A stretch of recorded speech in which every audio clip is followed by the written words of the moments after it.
have any apologies for absence? I have Councillor Roberts, Councillor Smith, and Councillor Bond. Thank you. Any declarations of interest? No? Public participation? No. Minutes of the Environment Committee meeting on the 21st of March 2022 for acceptance and approval. I'm assuming everyone's read them. Can I have a proposer and seconder? Thank you. And a show of hands, please. That is carried. Item 6, vandalism of public toilets for consideration and approval. I'll hand over to you, Michelle. Thank you, Taylor. So I asked, we were going to postpone this meeting this month, and then this cropped up last week, and I thought it was really worthy of conversation. Red was on holiday last month, so the grounds team were looking after the toilets. I won't show you the pictures, but they lost half a day clearing flooded toilets with feces spread on the floor, on the ceiling, on the walls, screwed up wet toilet roll thrown on the ceiling, and it's becoming more and more frequent. And quite honestly, it's not the sort of job that these guys are paid to do, and it's not the sort of job that Reggie's paid to do. It's just not acceptable. They're not pushed out and trained for this sort of thing. We do, in earmarked reserves, have over £100,000 for improvements to those toilets. One thing that Andy London suggested was that we look at some sort of CCTV system on the outside, especially out of hours, that will take a picture of someone before they go in. And then we can actually start to at least narrow down when this is happening, who's doing it, and taking some action. Because at the moment, it's almost impossible to narrow down. The other problem is, when they are, there's 2 ways we can lock the toilets. So when the toilets automatically lock, you can still access them with a radar key. So they're open 9 till 4, you can still use a radar key outside of those times. So what's happening is, this is people that have got hold of radar keys that shouldn't have them, that are going to be using that. What we can do is completely lock them down. We can double lock them overnight, but that then means that disabled people can't use them either. So this is where I think there needs to be some discussion and a way forward, but it just can't carry on as it is.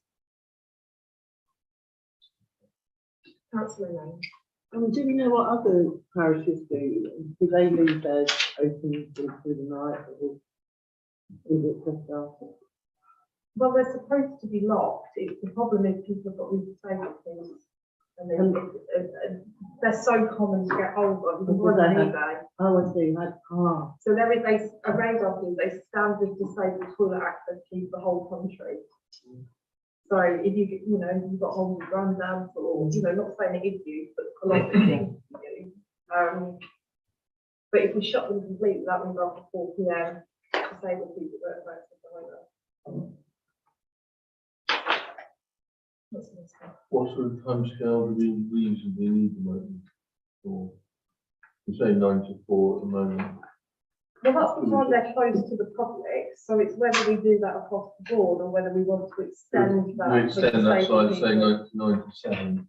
So, but then who's going to lock them? Is there a way we can get a time block on it? There is a time block on, but the time block still allows people to get in with a radar key. If we have to physically go double lock it to make sure you can't get in at all. We can't get a time that's double lock. There is other systems that are linked with that time that can be done.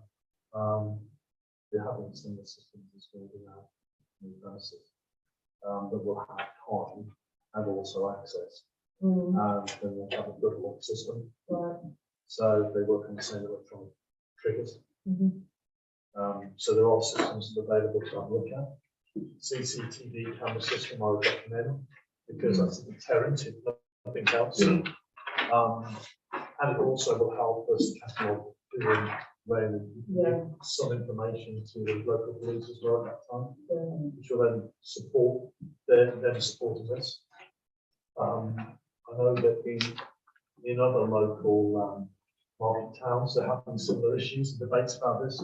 Some have actually closed their local toilets because of vandalism. Others have invested in CCTV cameras and time lock systems. So it's not particularly expensive relative to the budget, and probably worth pursuing. And I'd probably recommend that we should explore the options for the camera system and alternative lock systems electronically, rather than having somebody physically being there at certain times to do that, because then you can set it up in the calendar and it'll be done. There's also, I know that it depends on the access to it remotely. You can get mobile phone SIM cards from these systems, and it depends how the CCTV camera system links into it, but it can be remotely accessed via an app. So you get an alert when something happens, and you can also control the locks remotely as well, rather than having to be on site. So there's systems like that, which then become a tool for us rather than a problem for us to maintain and manage. So I recommend we have an explanation on that, and I'm happy to help with that. Presumably, if there's a you can vary the time that it locks as well. Yes. But if there's a special event going on, then you can prolong it. Yeah, you can have other app on here, access to my system, I can set all the variables on. So just out of curiosity, as you seem to know most about it, what do you think that the cost of public toilets would be? Will it fall into Michelle's discretionary spend? Or are we going to have to look at quotes and have to look at quotes? It's going to be quotes. It's not going to be under £500 or £2,500 a month or whatever it was the monthly figure is. It's realistically, I would say something like this is in around about £5,000 a month. So what I would ideally like, sorry, Jeremy. No, let's carry on. It's just I was just a lot of going to money. say, ideally, I'd like to have the okay to go and get a proposal for CCTV and what Phil said about a different locking system, and bring that to our next full council for approval. Yeah. Are we? Sorry, councillors, then councillor Lane. Are we legally binding to supply public toilets? They've You know, as a town council. all in my jurisdiction, but I don't think. No, a lot of places have shut them, but it just seems one of those things where you shut them where so many people Oh, I that agree, need them lose out because of the minority. Yeah, I agree with that, but you know, it's every weekend, Yeah. and you know, it is vandalism. I don't know vandalism. You either want them or you don't.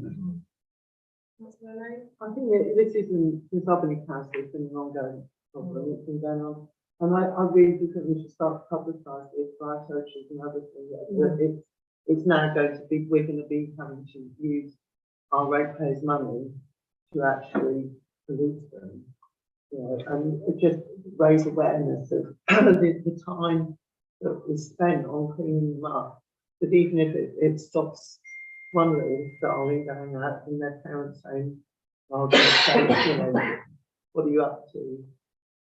But I do think it's possibly one of these things, because it's been going on for so long. We don't know, not again, but I don't think probably a lot of the community are even aware that this is happening. I mean, I had one person say to me a couple of weeks ago, they went to the release now in such a disgusting state, and I sort of bristled and said, actually, no, they are cleaned every day, and it takes hours, you know. And they were like, well, I didn't realise all this madness was going on because it was never ending, and it takes up so much of the ground staff's time and the careful time to clean up.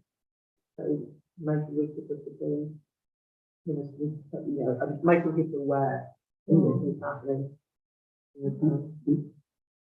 It's like he's got to go in there with a complete full wetsuit on.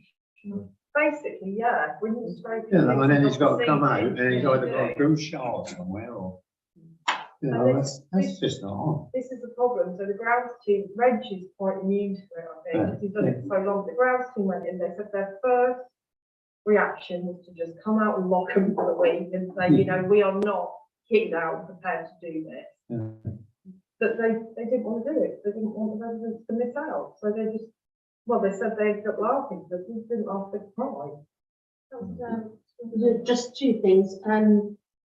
It was computed something reference, so proposing what would we do with the money, we have to give it back or just as an aside. And the other thing, not being discriminatory, but how many actually people, disabled people are out in the town, not going somewhere, you know, going for a meal or a drink or to visit friends, you know, how many do we see about that need the toilets? If they were shut at 4 o'clock, would it be a real?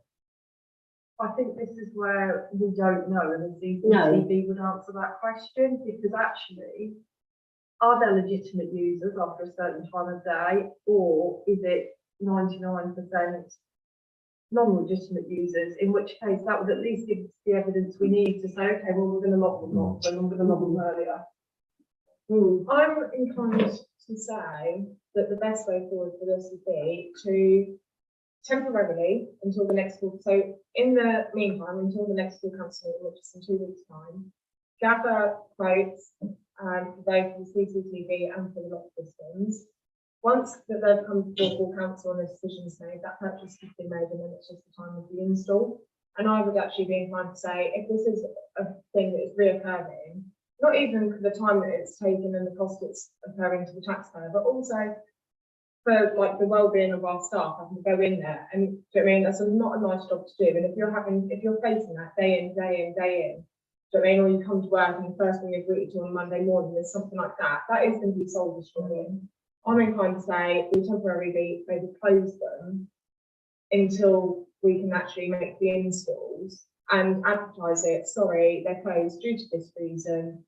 And like Debbie said, just promote that, you know, vandalism does cost. And it's cost you the use of public toilets, and it's cost you the taxpayers' money. What are your thoughts? Councillor Leslie, Councillor Dale. I'm inclined to agree with much of that. Is there a compromise position that's they're open when the staff get in the morning and they're closed at the end of that day, and just say temporarily whilst we're looking at a long-term solution on this? And then, as you said, very happy that we go and have a look at these lock systems and CCTV camera systems with alerts for an app of some sort. So it doesn't become onus if there's an issue at the toilets. So there's no radar access after 4. That's the access. So yeah, we limit. say, well, yeah, so we say when we shut them, we really shut them, that's it, because we can't afford to lose them. Councillor Dale, Councillor Weston. If that's a proposal, I would second it, because it's what I was going to say. I think 4 o'clock shut for everybody. You know, unfortunately, you know, some people might get caught out, but I think 4 o'clock shut because of the vandalism until something's sorted out. And if it's advertised, it's only open during these hours. So if you're making a proposal after Councillor Westby's spoken, I'll second it. Yeah, my suspicion is that there's very little legitimate use of the toilets after 4 o'clock anyway. Yeah. Maybe if we could extend it, find a way of extending it to 5 o'clock so that it coincides with the shops closing. That'll be the last option. And then we can use the CCTV to maybe monitor and give some basis to that assumption, but it's an assumption that It is an assumption, and I do like to have a little more evidence to basis on, but what we do have a duty of care to the staff that are doing this at the moment. Yes. I don't want the facilities to close because they are a tremendous asset to our town as well, and I think necessary. So I think that's a compromise position, but we can do the best we can until we've got more data as we go forward. Councillor Lane, and then we'll move to a vote. I agree with Councillor Dale and Councillor Leslie. The only thing I would say is that we do this immediately, that we start asking tomorrow, because we've got 2 weeks until full council. And are we going to allow this vandalism to continue for another 2 weeks and expect the staff to go? Oh no, that was fully the intention, I think, wasn't it? To start this tomorrow while we get the votes. Sorry, I know I don't get a vote, but could I just say, could you please thank the staff for the work that they've done to clear all this up? Right, so we have a proposal and we have a seconder. Can we have a show of hands, please? That is unanimous. Thank you. Perfect. And then moving on, item 7 is correspondence. Was that circulated email last time to you? Which one? The one about the St Mary's Churchyard? The Holly? Yeah, No, sorry, I thought that you just wanted to deal with that. okay. I have three been rounds on it. Yeah, I've been over there as well. Sorry, I'll read them. That's I thought fine. that was for our attention. No, that's okay, that's fine. There's no way we can get rid of that Holly. There's no way we can get rid of it. It's an absolute asset. And the tree would have, I don't mean this disrespectfully at all, the tree would have been there first. Yeah. So I feel like. I didn't get the steep expectation. And it is I thought when I went over. Sorry. Yeah, would you like Yeah, to call the sorry. rest? Sorry. A resident has contacted me. This isn't the first time. I've actually had 3 communications from this resident over the last 2 years. The holly tree in St Mary's Churchyard creates a little bit of mess, or in this case, I don't know, a lot of mess. And the gentleman his wife is interned there, her ashes, and he's disabled, and he finds it hard to maintain a grave with the mess that's created from the tree, and had asked if the tree could be removed. Now, I think it goes without saying that the tree's not going to be removed, but I did ask Michelle if she could have a word with the team and see if they could come up with any suggestions on how, we could better maintain that area and trying to appease the gentleman. Yeah, so we went over and had a walk over there before the weekend. For anyone that's not familiar, the tree is probably 25 foot high. Its branches don't start till about 8 foot, and it's a very neat shape. It's evergreen. We couldn't see a huge amount of debris underneath it. It's a real feature, and to be honest with you, we couldn't really see what we could do with it. It was quite neat and clean and as it should be. Don't know what to say on it really. I'm happy to defer to your feelings on that. We all agreed there was no reasonable action we could take. Okay. Well, I'm happy to make that response, or would you like me to direct him? You can direct him to me if you like. I'm Yeah. happy to talk to Just him. because I've spoken to him a couple of times now, and Yeah. I don't know what else. Councillor Ellis. Is that just the one grave or one memorial that covers, or does it cover 3 or 4? Oh no, there's all of the ash interments. They're on the little Little tile thing, but yeah. gravestones. But is it But it's just this it's the one? one gentleman that's contacted me. I've never had anyone else Everybody else? speak to me about it. First He used the end of to the story then. go and maintain it himself, but obviously being disabled, I think he's recently stopped driving, so he can't get his tools and stuff there. And I think last time it come up, I think I just asked if we could have a look at it. This is obviously about a year ago now, maybe even 2. So if we take a look at it, could we just make sure that it's well maintained, always trimmed, always kept nice? But obviously he's come back again and said that he's not happy and the trees isn't an issue, but Well, I'll go back to him. We've had a situation with a lady that wasn't very happy with something in the main cemetery, and she's not as well as she was, and she couldn't maintain it, and the guys just agreed that they'll do it for her. So I'm sure we can make a similar suggestion to this gentleman, that we'll try and make sure that when they do their rounds, that they see it in proper form. okay. Moving on. Item 8, public participation. Again, we have no. Can I just raise something? Of course you can. I sent an email to the office, the wiring in the dog walking section at Cedar Drive. Someone has forced the wiring apart, and I wondered whether anything has been done about that. When did you send that to? Last week sometime. But I sent it to the general inquiries number. I have taken a photo, which I did attach to the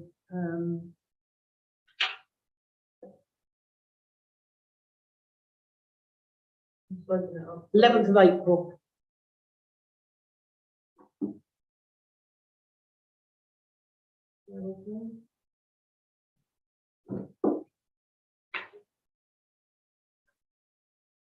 Amazon inquiry last week. She hasn't mentioned it, but she would have gone straight to the board with it. I haven't seen that, and that definitely delivered to us with it. Well, I don't know, given the IT problems you had last week, That's what I'm wondering, because I Yeah. haven't seen it, if I'm honest. Let me go there. and it has quite deliberately been broken open. Yeah, that's fine. I can prepare that. Yeah, Yeah. thank you. Is that everything, Sue? Yeah. Thank you. So moving on, we've got item 9, items for inclusion on the next agenda. Has anyone got anything more they'd like to put forward? Councillor Lane.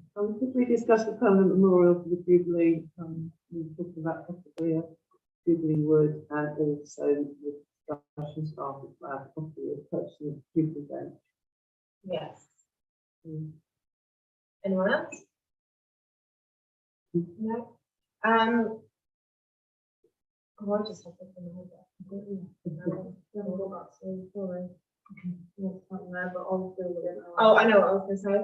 I don't think it warrants a agenda item on the next agenda, but I do think we should start thinking about maybe a summer walkabout, like we've done previously.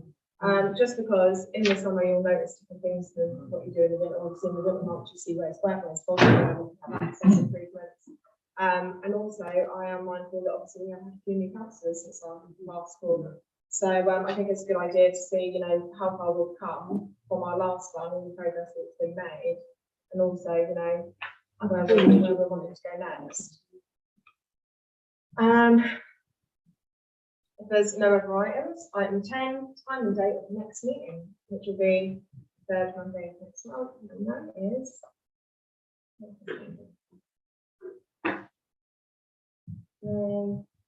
That'll be the 16th of May. Actually, with the first bank holiday, all of the meetings will be set back a week, because full council's on the 9th, so we'll events and comments on the 16th. Should we? It depends, because what I've sometimes done is move things to the Tuesday instead. We have got one. Full council, we can't have another big meeting that week because that's our annual meeting. Yeah. It may be that we do the week after. So we can do the 23rd, Monday the 23rd. Yeah. Yeah, I think so, because there might be events and comments on the 16th, is what I was thinking. I think that events and comments, we were going to confirm the date, weren't we? Should we go to the 23rd anyway, just to leave a bit of a break between the two meetings? Perfect. And that is the meeting closed. Thank you. Michelle, over here,